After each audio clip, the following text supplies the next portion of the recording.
And I just held them up to my palm and was like, I have EpiPens now.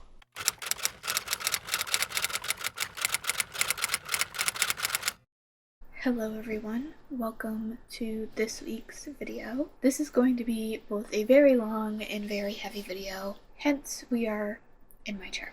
I really wanted to sit down and talk with all of you about essentially everything that's gone on with my health, well, over the last decade, because I recently got my hypermobility diagnosis. That was my last video, if you guys missed it, and I realized that a lot has happened, but there is going to be a lot discussed in this video. I'm going to break it up into chapters to try and help navigate through it, but there are going to be talks of some pretty heavy stuff. I am going to talk a little bit about bullying that I went through, abusive relationships, really just bad mental health things, along with bad physical health things, surgeries, tests, things like that. So I just want to put that here at the front of the video. If those are things that you really want to be listening to, this video might not be for you. But for those of you who do want to hear, let's get started. A lot of my health things date back to my cancer surgery. So this is all the way back in 2014. Started noticing that the birthmark on the side of my face that I've had since I was born started to get really itchy. Now, I had been seeing a dermatologist since I was just a few weeks old because my birthmark was abnormal. And we were all pretty sure that it wasn't anything up until this point, but I was seeing my dermatologist every other year just to keep up and make sure things were okay. Like I said, for the most part up until this point, it really didn't bother me. I barely noticed it was there. The only time I ever really registered that it was there was when other kids would point it out, because we're kids. It's a thing they do. Truly, it wasn't bothersome. Late 2013, early 2014, it started to get itchy. It might not sound like a lot, but it had recently come out around the time that all of this started happening with me, that my specific condition, nevus sebaceous, I believe that's how you pronounce it, I'm still very bad at pronouncing it, that not only can it lay dormant for a period of time, but one of the first early warning signs that it was developing into cancer was that the patient would experience itching around the mark. So my mom called the dermatologist, and thankfully we already had an appointment coming up, and so we had made the decision to get it biopsied to just check and see. Originally, our plan was to wait till I was 16 because I would still technically be a minor, so all of this would be done under my parents' insurance. And this was before you got to stay on your parents' insurance until you were 26. This was when you got kicked off at 18. So we wanted to make sure that I was still young enough that I would fully be under my parents' insurance to get all of this done in case it did come back cancerous and I needed a surgery, but also that I was old enough that I would have a much better understanding about the world and everything and be as close to adult as possible. So 16 was kind of our sweet spot number. I was not 16 in 2014, I was 12. So I was definitely very scared. I didn't know fully what was going on. I just knew that I needed this biopsy done. Everybody agreed that it was the right call. And I will say, both my mom and my dermatologist throughout the entirety of this specific process, very good at making sure that they explained everything the best that they could to me as a kid, while also making sure that they had, I believe the exact word is assent. So not consent, I was a kid, I couldn't consent, but assent meaning that I fully understood what was going on to the best of my 12-year-old ability, and that they knew that this was in fact something I wanted because of that. So we had a lot of conversations about the surgery, about this test. Finn wants to leave again. I'm not dealing with that. I've kicked Finn out. It's just us. I get this biopsy done, I want to say late March, early April 2014. My biopsy got sent to the Boston Children's Research Hospital. It's a hospital I donate to personally a lot because of all of this. It comes back a couple of weeks later saying that I tested positive for cancer, which was a lot to deal with as a kid. But there were some good news and some bad news. Obviously, the bad news was that I had the cancer, but the good news was this was extremely early in the process. Like I mentioned earlier, it had just started itching a couple of months before I had this biopsy done. There really wasn't a lot of time between everything, so nothing progressed super fast. So I was in a very lucky position that we caught this so early that I was able to get a surgery done pretty quickly, and I never had to have any chemotherapy or anything like that with this. I just needed the surgery and it was completely over with. So that was really good. Another great thing was that I was able to get into a surgery also fairly quickly. It took about 2 months because I got the diagnosis in April and I got my surgery in June 24th to be exact. But those 2-ish months between diagnosis and surgery day felt like everything was crumbling.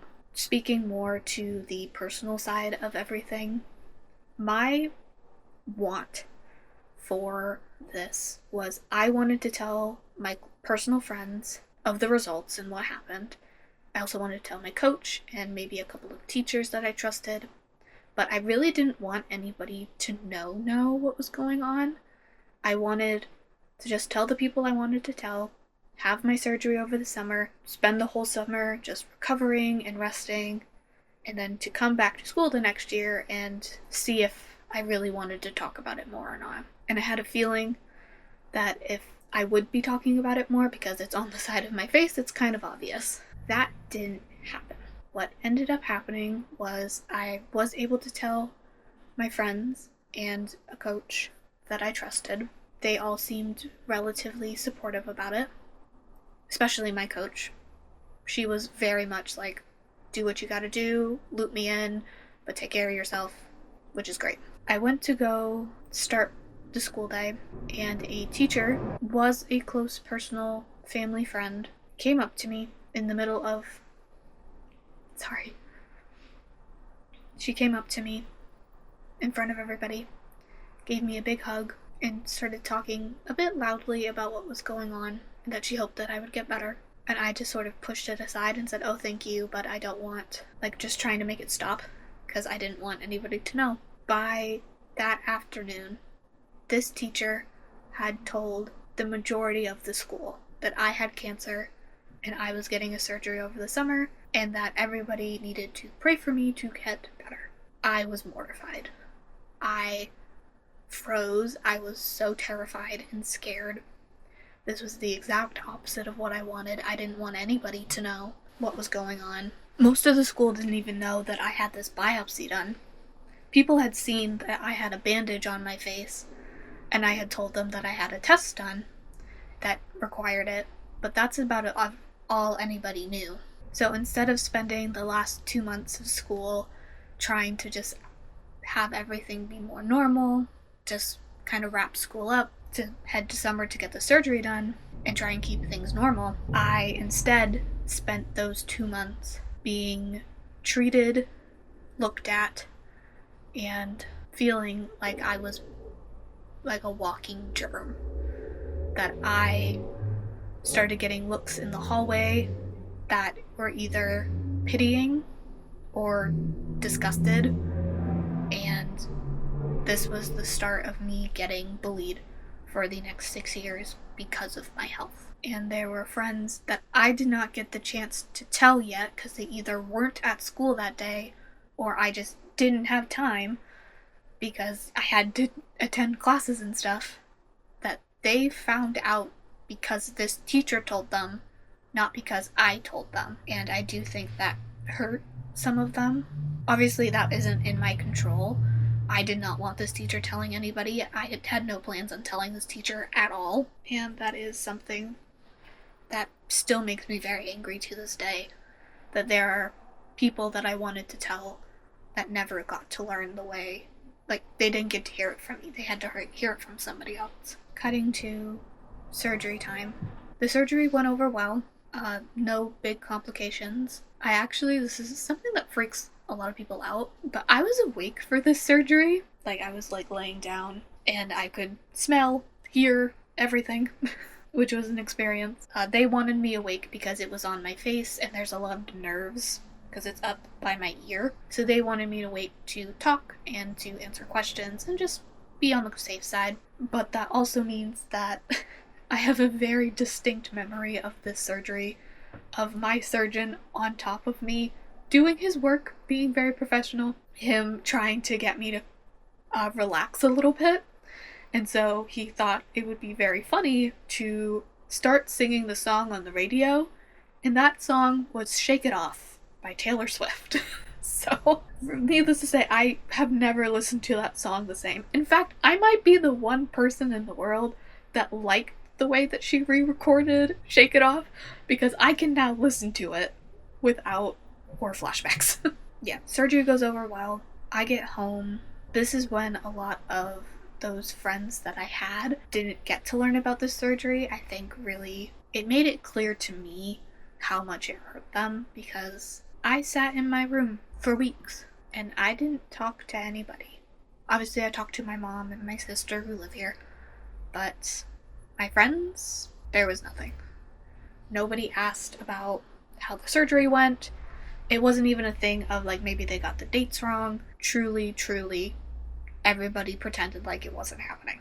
And to be clear, I had informed my friends when the surgery date was. I know I did this. And so it does really hurt looking back, seeing that nobody answered. And I think it doubly sucks because I can remember at least one person wanting to reach out. This was when not everybody had phones, and she was somebody who didn't have a phone, and so she couldn't call or text me to check on things, but like day one of school came up to me and asked how it went. So I do at least remember one. Speaking of remembering,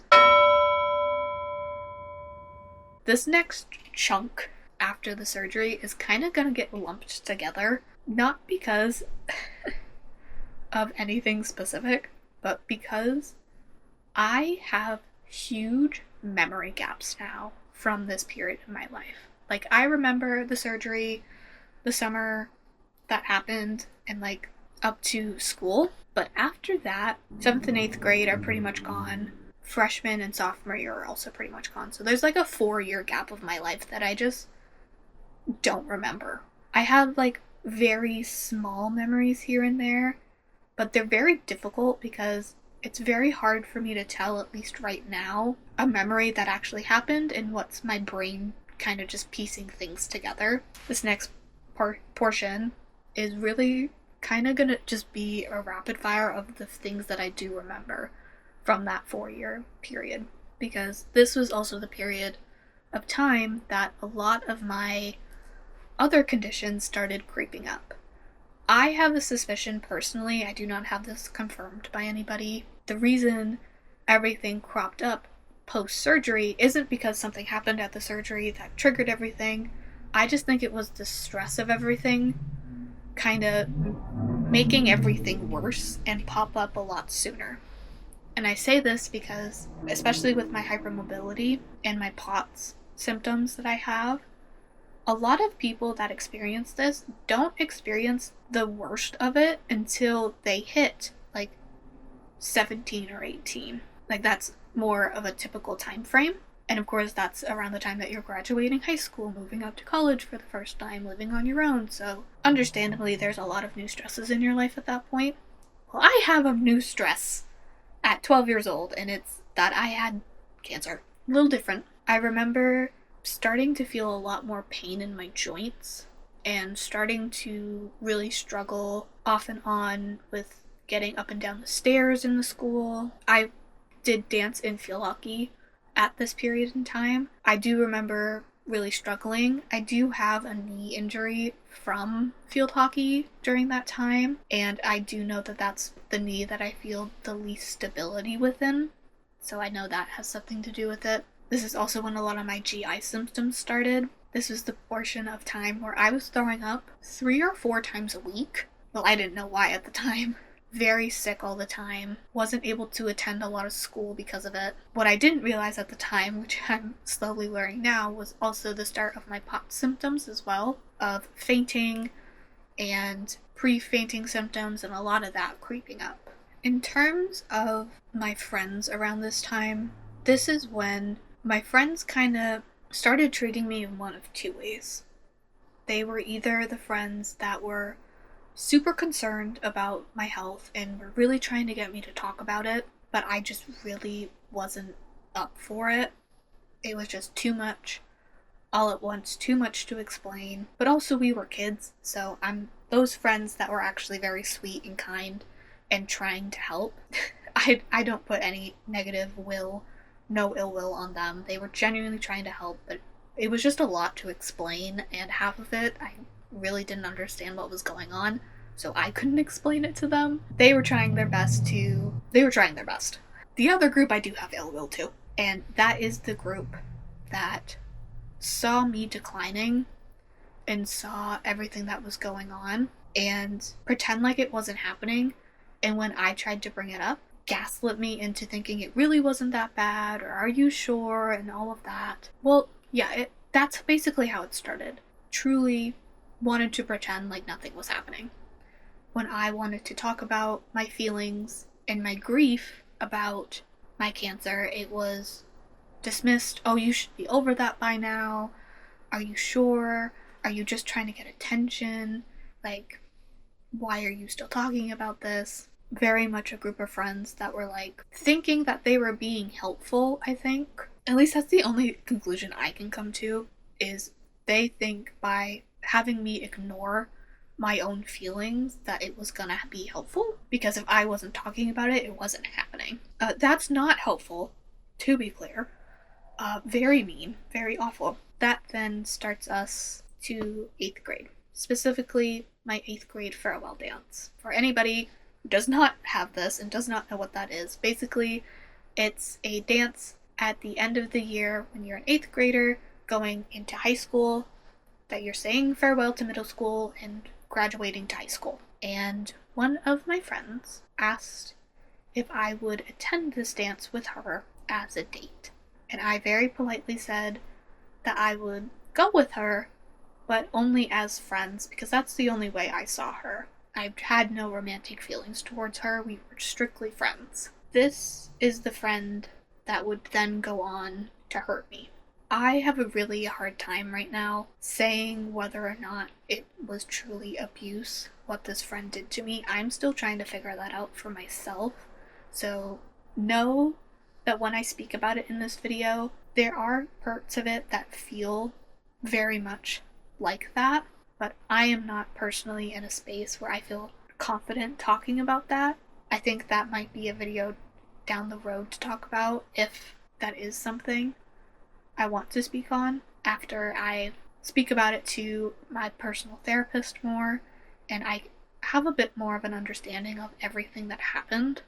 But for now, know that this friend, this was the start of her, if not abusing me, treating me as close to abuse as you can get. The reason I say that is because one thing I've learned about these types of relationships, they make you doubt reality, and they make you wonder if the things that you believe about yourself are even true. And that is basically our entire relationship summed up in a sentence, is anytime I would try and bring up literally anything, she would fight it and make it so that it fit in her box, essentially.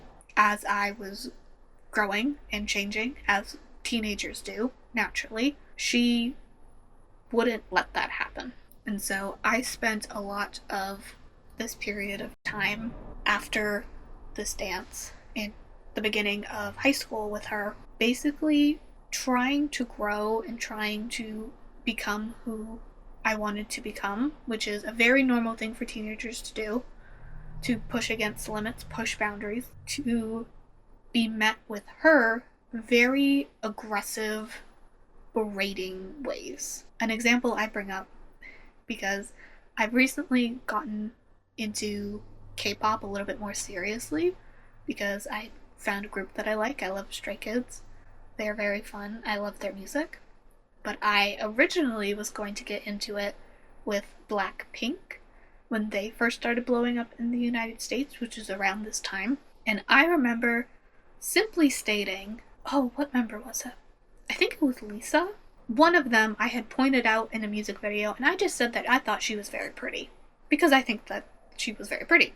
There wasn't much more to it. This friend then went on a very long, very targeted rant about how that was not okay and that I was taking things too far, I was being aggressive. Not aggressive. I don't even know what the right words are, but because it was so just wrong. But basically, like, something I know that happens with Asian people is they can get fetishized by certain people. Me calling Lisa pretty is not that, but that's what she was trying to get to without saying it. Yeah, that's a lot of what I dealt with. Of me wanting to like something and try something new, and her immediately shutting it down, saying that it wasn't good, it wasn't possible, that I couldn't handle it. I did not understand why she was doing this during the time. I just knew that she was, and it led me to having a real fear of trying new things that I still deal with to this day. I'm scared I'm gonna like it, which sounds crazy. I'm aware, but it's again that her trying to manipulate and shape the reality around me, wanting to like something because I like it, and her not being a part of it. That was not okay. She had to have reign over everything. She had to have a say in everything. Like, I love musical theater.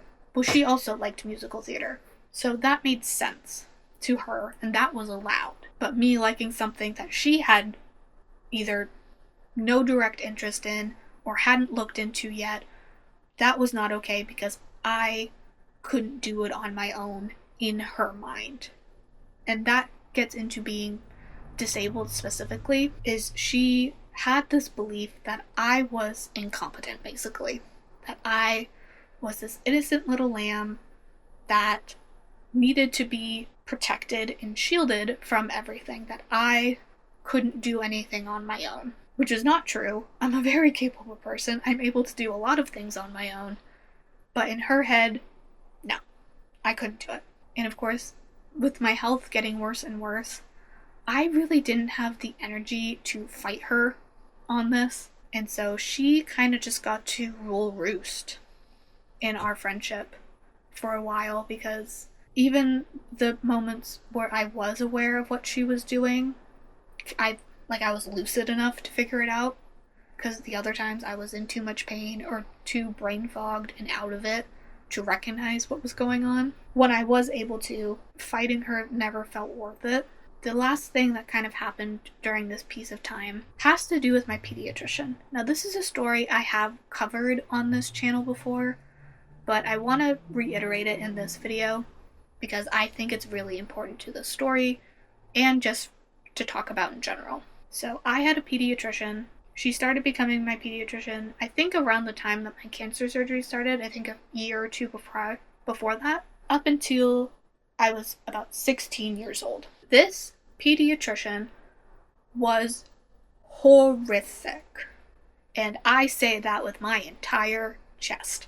She was awful. I was going through so much was visibly wrong with me. Like, I don't have a lot of pictures of me during this time, but from the ones that I have, I looked sick. Like, visibly sick. My skin was practically translucent. I was so white and pale. I had bags under my eyes. I was far heavier than any 15-year-old should healthily be. It was bad. I don't always bring up numbers, but I think they're important for this video. The highest weight that I am aware of that I ever got to was 225 pounds. Now, that might not sound like a very high number, but this was around the time that I was about 14 years old. I have had it explained to me by doctors now that I'm an adult that are very concerned about this, that me being that weight at 14 would be the equivalent of me now as an adult being 400 pounds. Just let that sink in. Because I needed it too. And the reason I say that this doctor was horrific was the fact that every time I saw her, every appointment, every visit, every time I saw her, I said, I am essentially a two-sport athlete. I dance and play field hockey all of the time, 365 days a year basically. I also run in my free time for fun. I am not eating crazy unhealthily, and I am still ballooning in weight. What is going on? Because on top of that, I am also throwing up constantly. I am in pain. I am sick. And all this doctor would say is, of course you're in pain, you're fat. That was her solution. This makes me angry. I saw her for so many years. She watched me decline for every single one of them. This is the first doctor I have ever screamed at because I needed it.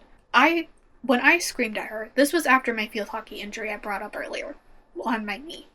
Because it had been a couple of months since it happened, and I was still in significant amount of pain in my knee. Like, it was hard to walk, I was struggling. I had to yell at her to get an x-ray on my knee to make sure it wasn't broken. Several months after the injury occurred. I'm not joking. I think I yelled at her twice, actually. One about this knee and a second time about my weight, because something was clearly wrong. I have a history of diabetes in my family. I wanted to know if I was diabetic. And again, I had to scream at her to get the blood test done. Just awful. And also, to add to the worsening of it, because it was, of course I was a minor when all of this was happening, so my mom was there, she decided to send me to therapy. And at first, me and my mom were under the assumption that I was going because I was experiencing anxiety, which I was at the time, and that I was going to see this therapist about that. Turns out, the real reason she sent me to this therapist was to see if I was experiencing Munchausen by proxy, which, if you don't know what that means, essentially, to boil it down, my mom was making me sick for her attention. So I was not sick at all, and my mom was making me this way. 100% not true. I was sick because I was sick, which I now have the diagnoses to prove it. But yeah, that was my one and only time experiencing therapy. This therapist was wonderful, by the way. I had a great time, and she actually did send me on my way with helps for my actual anxiety and not this. But yeah, the therapist was like, no, she's actually sick. Do your job. And that's when she was more willing to send me to get blood tests, but it was still like pulling fucking teeth. And at the time, I'm a kid. I know that this is wrong, but I don't really understand how wrong it is until after she leaves. And this kind of gets me into chapter 3. So this is now junior year of high school. I don't know if this doctor has retired or just changed hospitals. All I know is she is no longer in my life, and I am rejoicing. So something that I get asked a lot over the years is, how were you so positive? Especially during the worst of this, I was still a pretty positive, happy kid, all said and done. And the biggest thing that, and again, I get asked, like, why? You were going through so much. I just explained all of that to all of you. But I was still a pretty happy kid. I like to think I'm still a pretty happy kid. But the biggest thing is that helped me through that was the idea of just make it till you're 18. And I want to shout out a specific friend. I don't want to say their name because I don't really know how online they are because we haven't been able to speak much since high school. But he was somebody who is a nurse now, but at the time was still like practicing and stuff in high school to become a nurse, and I knew that that was something he really wanted to do. He was the one who helped drill it into me of just make it to 18. Graduate high school, get an actual adult GP, wait until you are the one calling the shots before anything. Because there were points where I just wanted to give up, where I just wanted to throw in the towel in the most algorithm-friendly way of saying it. I hope you can pick up what I'm putting down. I also don't feel comfortable saying it out loud personally. But yeah, I had a lot of is this worth it thoughts. He was the one who really drilled it home. Him and his girlfriend, who I believe last time I checked, they're still together actually. The two of them together were really beacons of hope for me, of just, you can do this, make it to 18. Just wait until you're the one calling the shots before you make any permanent decisions. And I listened. And it turns out I didn't have to wait till I was 18. I got to start at 16 because this awful pediatrician finally left my life. And a temp doctor came in, and the concern and horror on this woman's face is almost laughable to me, because it is just like one of those moments where it's like, I fucking knew it. I knew something was wrong. I knew, even though I think I only saw this temporary doctor once or twice, because again, I was 16, so things were moving. She sent me into every specialist she could think of. She gave me a full head-to-toe assessment. She was so worried and concerned for me. She practically treated me like I was truly a brand new patient that had never been to a doctor before and checked everything. Which also meant that I got to see my first GI specialist, who was also wonderful. This is the GI specialist that started putting together that my symptoms actually might be tied to a food allergy, specifically celiac disease, which does run in my family. I was able to get some tests done. I had my first colonoscopy and endoscopy, some blood tests, and really started this process of, hey, I know you have a lot of problems, but GI seems to be the worst one, so let's focus on this and get all of that moving. I actually have a story from this time, because another thing that I don't get to talk about much is actually the teachers themselves. I had a lot of wonderful, great teachers. Not all of them, but enough that recognized that I was really sick and were trying to help me through school. And a lot of them maybe did some things that are morally questionable in terms of like what a principal would think, like their boss would think. Like letting me nap in class. I'm sorry to any teachers that weren't aware that I fully fainted in your class and were just pretending that I was napping. I fainted in your class.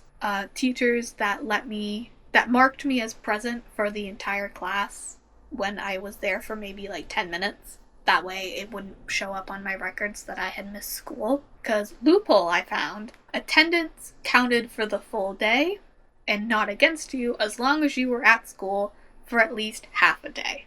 That's how it worked in my school, and I exploited the hell out of that. And my teachers did as well. Because I was sick and they knew it. Some teachers let me eat in their class when they had a rule not to, because they knew I needed food, sort of thing. They did a lot. But this specific story, I think, kind of explains a lot about how other teachers were treating me at this time. Unfortunately, I had failed a class in junior year that I had to retake senior year. Double unfortunately is this wasn't just a normal class, this was a class that I took in high school that counted for college credit. So not only did I fail a high school class, I failed the college class as well.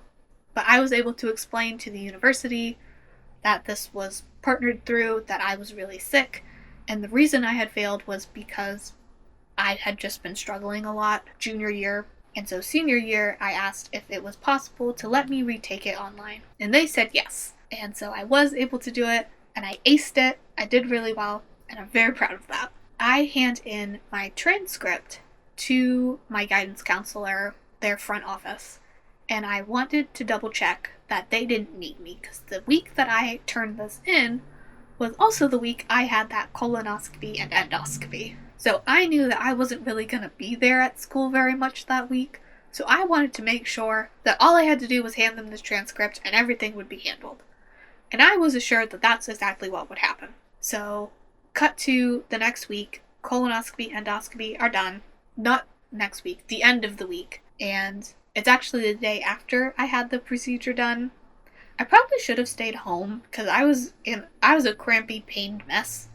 But I went to school. That's on me. And I was specifically in my tech class. Not my tech class. my tech center class, which meant that I basically stayed in the same spot for a majority of the day, which is the reason I loved it. Now, we had a trip coming up.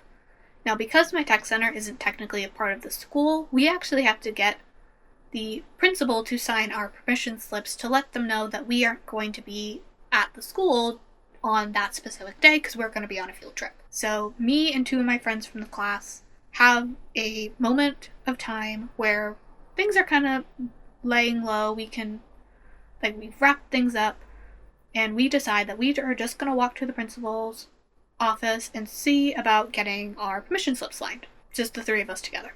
So we leave, we go get it signed.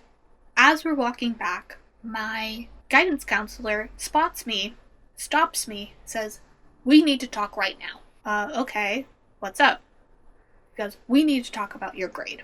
The class that you retook. We need to discuss it right now." Something you should know about Tech Center, at least my Tech Center, like I mentioned earlier, we aren't technically a part of the school. So when we are attending class at the Tech Center, we aren't meant to interact with outside the school, like our guidance counselor. Like, we're not meant to just go and see them without our teacher's permission. Like, we had gotten permission, obviously, to go to the office to get our permission slip signed, but we were meant to go directly back. Because we're working. This is a job. We aren't meant to go and do school stuff. So I explained that to him, like, I'm at the tech center right now. We can't do this. Like, if you want, I can go ask, but no. And he goes, "No, we need to discuss this right now." And like I said, this is the day after I had my colonoscopy and endoscopy, so I am groggy and tired. So I turn to my friends, and I'm just like, "Can you just let him know I'm out here and I'll be back in a few minutes? Like, I'll handle it." They're like, "Yeah, no problem, we can do that." So they leave, and I start to talk to him, because I think maybe there's something wrong. Maybe something didn't go through. Maybe I have the wrong paperwork. Maybe. This man pulled me aside, when he wasn't supposed to watch him click a button on his portal, where all of our grades are kept, to change my grade from the F to an A. And so I was done. I was like, "Okay, are we done? I need to leave. I'm not supposed to be here again. Can I leave?" And he goes, "Well, you can. But we really need to discuss the fact that you haven't been here all week. I've tried, I've reached out, I saw you, but you were always busy, or you weren't here. You really need to be taking your education much more seriously. You need to be here." I looked this man dead in the eye. Word for word, this is what I said to him. "I'm sorry I wasn't here. I just got done having a fucking colonoscopy and endoscopy, because not everybody has the privilege of being able to prioritize their education. Now, can I get back to class now?" Yeah, I swore at a teacher. And sure enough, he dismissed me and immediately went and told the principal. This principal is slightly aware of what was going on, but the person in power that was much more aware was my tech center director.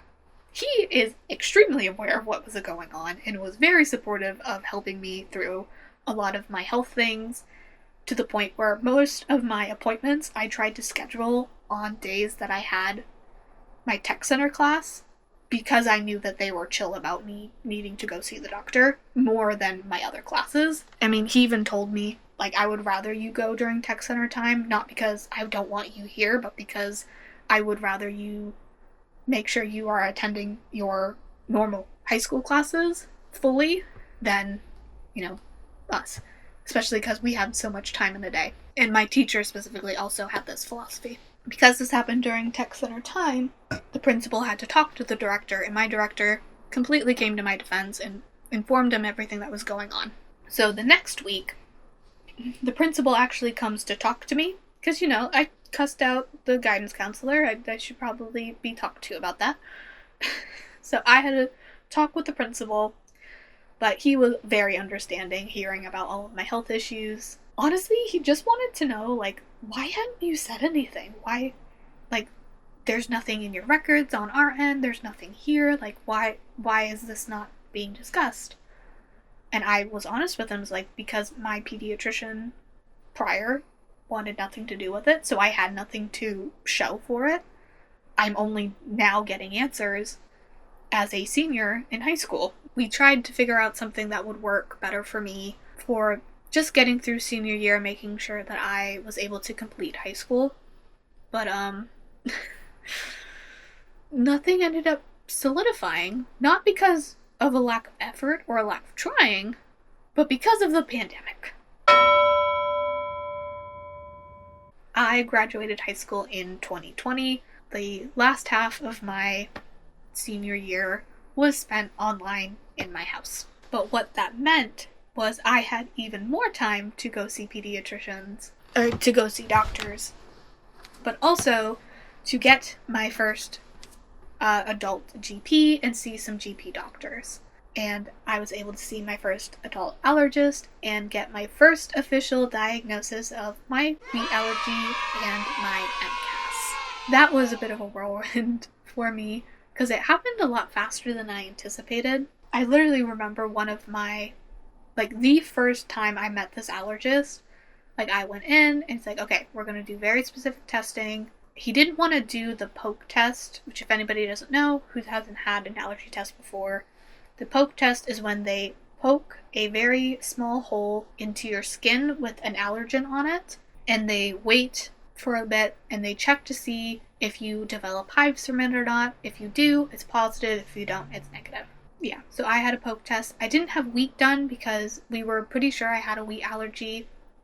And because it seemed like I was having an anaphylactic reaction, meaning my throat was closing on me when I was eating it, they didn't feel comfortable doing that. But they can test allergies through your blood. And so I had some blood work done for that, and that came back positive. But my poke test that I had done for some things that were a little more minor actually came back as inconclusive, because when you get that poke test done, yes, you get the things that you're being tested for, but you also get the control section, which is something that you are definitely going to react to, and just like normal saline, where you aren't supposed to react at all, as a way of comparison of whether you reacted or not to the things that you actually are testing. Scientific method and all that.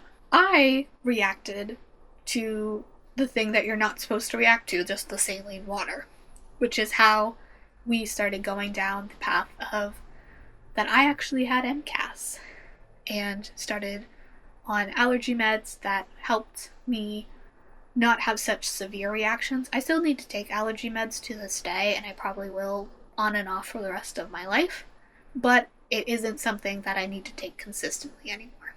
It was really funny because when I got the blood work back and we decided on the MCAS diagnosis, those happened on the same day. I walked into that appointment on my own. My mom had driven me, so she was out in the car. And so I walk in being like, okay, we're going to figure out how bad it is, if I need maybe EpiPens or what. Probably have to go pick them up or whatever. I'm thinking I'm walking in, talking to this doctor and leaving, which I did do. But he was so worried about my MCAS already having an allergic reaction and having it be anaphylactic that I actually left with EpiPens. He handed them to me. He's like, these are yours. You need them now. You need EpiPens now. And so I walked in and I just held them up to my mom. I was like, I have EpiPens now. And she's like, it's positive? Like, yeah. Not what either of us were expecting. Happy to have them. It was just a bit of a shock. I want to go back to this friend again, because during this period of time when I really started to get better is really when I really started seeing her ugliness really shine through, personally. I think she was always like this. It was just now getting to the point of me registering it mentally, because I had the ability to now. Even today, looking back, it is vile, some of the things she said to me. Like I said, I don't feel super comfortable talking about it right now. There's still a lot I'm processing mentally from that time. Perhaps that's another video for another day. I will share the final story, which is the last time I ever spoke to her. We were all on a FaceTime call, me and a group of friends who were all attending the same university. Again, this was 2020, so some of us were online, some of us had to be in person, and we were all just trying to see where everybody was. And we decided to catch up and talk about the things that we did that summer, things that were going on in our lives. Pretty casual stuff. Well, I brought up the fact that I had just gotten my wheat allergy diagnosed and that I was starting to get some more answers and that I was really happy. The majority of the people on this call were very excited for me, very positive. Like, I'm so happy, like, this is great. Talking about not eating gluten and that sort of stuff. But it was all very abruptly cut short because of her, because this is something she had no control over. And, God forbid something's about me. But the thing that she hated more than anything was me getting better and me feeling better. It was very apparent when I talked about getting a diagnosis, and she immediately made the conversation about her and immediately switched to talking about herself. And my friends kept trying to go back, like, hey, I actually have a question for Izzy about her diagnosis and all of this and all of that. And she just kept bringing it back. I had spent the summer kind of being on my own, letting myself be alone, not because of just because I wanted to, because there was just so much happening, so much change. I just really wanted to be alone for a little bit. And being back with her in that way made it abundantly clear, not only do I not want her in my life, I can't have her in my life. Because if this is her reaction to me getting a wheat allergy diagnosis, something I've been talking about for months at that point, I think over a year at that point, I don't want her around for when I figure out the rest of everything. And so, as soon as that call ended, I unfollowed and blocked her on everything, and I have not spoken to her since. And that is about the best decision I think I have ever made. My voice is going. Oh no, I'm getting a cough drop. Because we have made it to about the halfway point in this story, which is the start of college. So we are 6 years post cancer surgery, and I am now a freshman in college. And I am still in my bedroom. I talked about how I spent that summer alone, and I started thinking about a lot of things. One of them was if I actually wanted to take a gap year to sort out my health to the best that I could, so that I could start college knowing more and feeling a little bit safer. I ended up going against it because of the pandemic. I was going to be home anyway. All school was online. I might as well just do my first year. Maybe I do 2 years, and then I take a gap year, and then I finish. You are going to see that this is a very common thing that I thought every year. I sat with myself and had a serious conversation about taking a gap year. And I'm actually really glad of when I did it. The first GP I ever had as an adult, she was good. She listened well. She always made sure that I felt like I had something to use moving forward. But she wasn't for me. She really didn't pay attention to specific details. She would forget a lot of things. She wouldn't follow up. She would be a good GP for somebody who wasn't sick. Somebody who just needed to see her once a year to double check everything was fine, maybe do some blood work, get their flu shot, and be on their merry way. That's not me. I need a lot of help. So I'm actually really glad I waited to take my gap year after college, once I had graduated, because I think that just worked out a lot better for me with my current GP, who was much nicer. College taught me a lot. Obviously, I started this channel where I started documenting things about my health and everything. But the biggest thing it taught me was to be on my own in more ways than one. Yes, there's the traditional be on your own of, make sure that you feel comfortable living with yourself, be happy with just yourself, and that side of it. But there was also the piece of it with my health of you need to learn to listen to your body and listen to what it's telling you. And that popped up in ways of realizing that the reason I wanted to do certain things, like take the gap year, wasn't for my health. It was so that I could be an able-bodied person again. And through college, I slowly learned to accept my disability for what it is, learning to work with it and not against it. And the biggest representation of this was the fact that I switched majors. I originally went into college as a marketing major, but I ended up switching to what I graduated with, which is a BFA in communication with a focus in disability advocacy. So I got to spend a lot of my time in college learning about disability and how to best advocate for people, a lot of those types of classes, which I love and I still use to this day. And I'm really glad that that's what I was able to do. I think I changed something about how I was doing college every year. Like end of freshman year, I had changed majors. End of sophomore year, I had significantly pulled back on the amount of classes that I was doing to better suit my ability and workload and that acceptance of my disability and willing myself to just do what I could. Became an English minor at one point, but I ended up having to give that up because of a very common thing that disabled people in college go through, which is I was a fully online student, and that was by choice because I was so sick I couldn't get out of bed most days. But to get this minor, I would need to attend classes in person. Now, there is a branch of the university about 45 minutes from my house, give or take, so I could attend a class in person. I actually, trying to work it out, technically I could have, but it would have been so much longer, it would have been so much more work, and I was really at the point, because this was about halfway through my senior year when I had figured all of this out. I was like, I'm almost done. Like, if I get rid of this English minor, I can fully graduate by summer 2024. That mattered more to me than having this minor. Now, I could always go back to school, sometimes think about it, because I do enjoy school.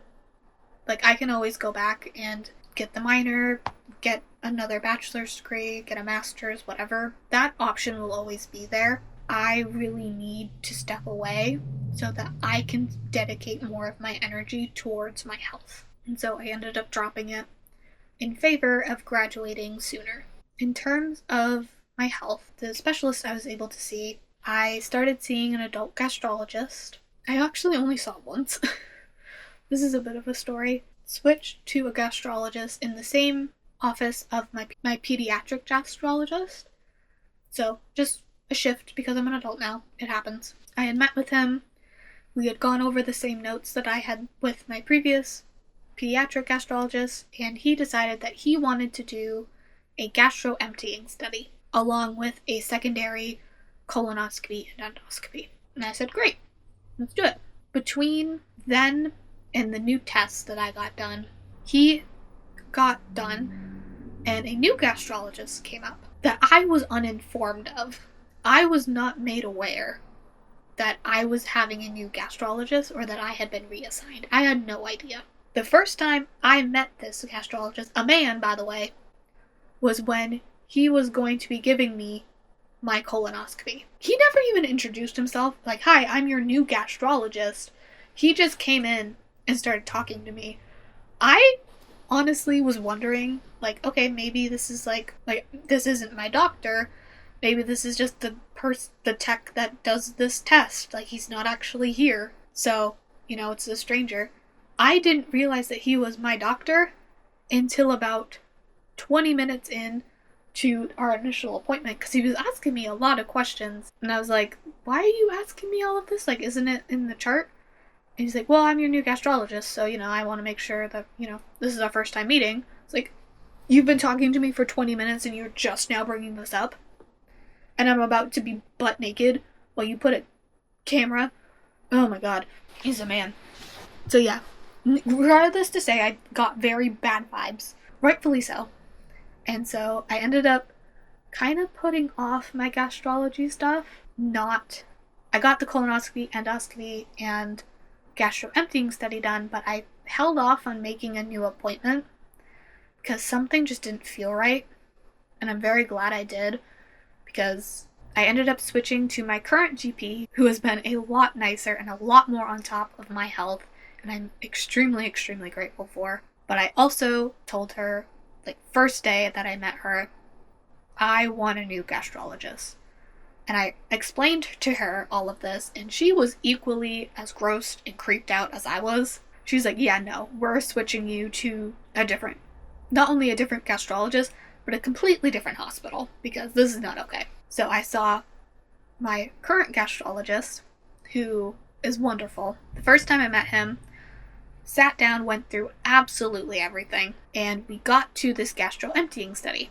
Now, some of you who have watched my videos where I go and see these specialists, I have a binder that I keep all of my test results in from previous doctors. I made this binder at this specific point in time because I was seeing new doctors, and I just wanted to make sure that I had all the right information. And I am so freaking glad I did, because seeing this new gastrologist, we get to my gastro emptying study on his computer and what he can see, and he immediately goes, okay, I see you had a gastro emptying study and it came back positive. I'm sorry, what? He's like, yeah, it says that your stomach emptied slower than average.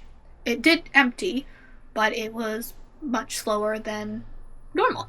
So, yeah, it came back positive. That's not what they told me. He's like, what?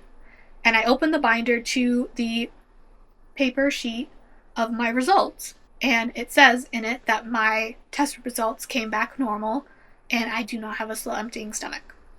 He's like, no, that's not what this says. That's not true.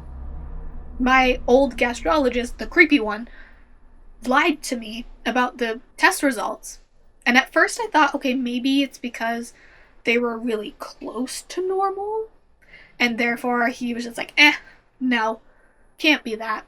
No, like I said, my stomach emptied, but it was definitely clearly slower. And this gastrologist even went back through and gave an opinion himself on the test. And sure enough, he agreed. I definitely have a slow emptying stomach. And that is how I got my partial gastroparesis diagnosis, which was the first sort of diagnosis I had on this channel.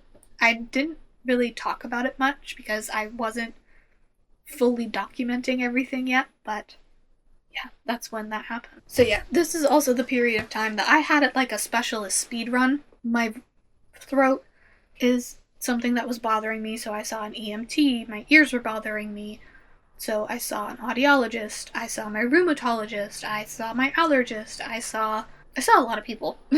Definitely had a bit of a whirlwind. So this kind of jumps us to the gap year. This is really when I started getting a lot of my tests done and a lot of things started working out. So like I said, I had switched my GP and I'm on my specialist speed run. I got my EKG and an EEG done. One was December 2024, the other was January 2025. I saw my rheumatologist, I saw a cardiologist, and really, truly took this gap year very, very seriously. And I also started taking my documenting more and more seriously. If you see, I had a lot of hospital visits during that period of time on this channel that I documented, and I really locked in on my physical health.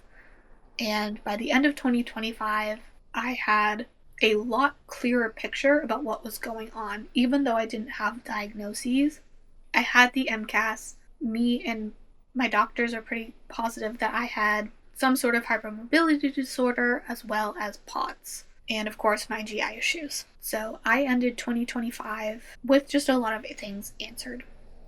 What I didn't expect to then hit me was a huge tsunami wave of just grief.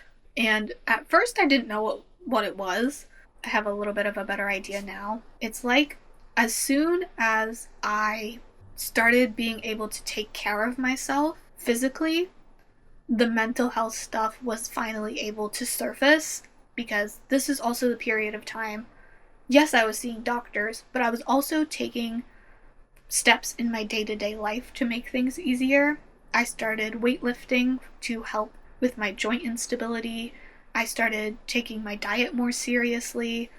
I started making sure that I was getting an adequate amount of sleep, that I got my Garmin watch to better track my symptoms, that I was really making sure that I was taking meds and trying new things, making sure I was taking my electrolytes.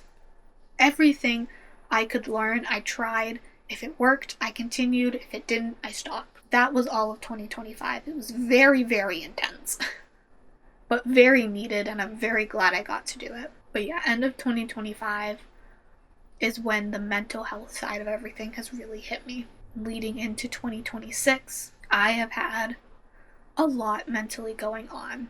I think some of that has been reflected here in the channel. I've slowed down my upload schedule. I now only post 2 times a month instead of about 4 or 5, like once a week. I post bi-weekly now. Have really started to allow myself space to rest and recover mentally from things. And I've really been allowing a lot of these feelings to kind of surface and be understood. Like I said, I am going to be seeing a therapist, a specific therapist for people with chronic illnesses. I'll be starting that in September. I'm not sure how much of that will get posted in terms of like other hospital vlogs that I've posted, but I definitely think some mental health check-ins to kind of talk about the things that are going on is definitely something I want to focus on moving forward for my health, because if this last diagnosis of my hypermobile spectrum disorder was any indication, I am going to need a lot of help. Because you would think getting a diagnosis like that would be like, woohoo, party! No, I spent about the next month after that diagnosis basically feeling pretty shitty. That is about everything, though. That is the last 12 years in a nutshell. I know this was a very long video. I don't know how long this is going to end up being in the end, I hope. If you are here at the end of this video, I hope this was helpful. If there's anything you want me to talk about more specifically, feel free to leave them in the comments. I'd love to talk about this more. Like I said, I got my whole degree in this, so I would love to talk about it more, especially if there's anything all of you want me to talk about.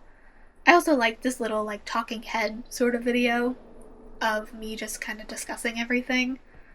So if you also just like this format of videos, please let me know. In terms of the channel moving forward, okay, my battery's running out, so I have to be quick. Originally, I made this channel to document my symptoms and everything so that I could remember it. But now I really want to switch things up to showing more of my personality in myself. Yeah, like I said, my camera's dying, so I'm gonna go. Thank you all so much for watching and listening to this very long video. If you like this video, please like and subscribe. It really helps me out. On screen now are my social media handles if you'd like to see more day-to-day things that I get up to. And with that, I will see you in 2 weeks for a brand new video.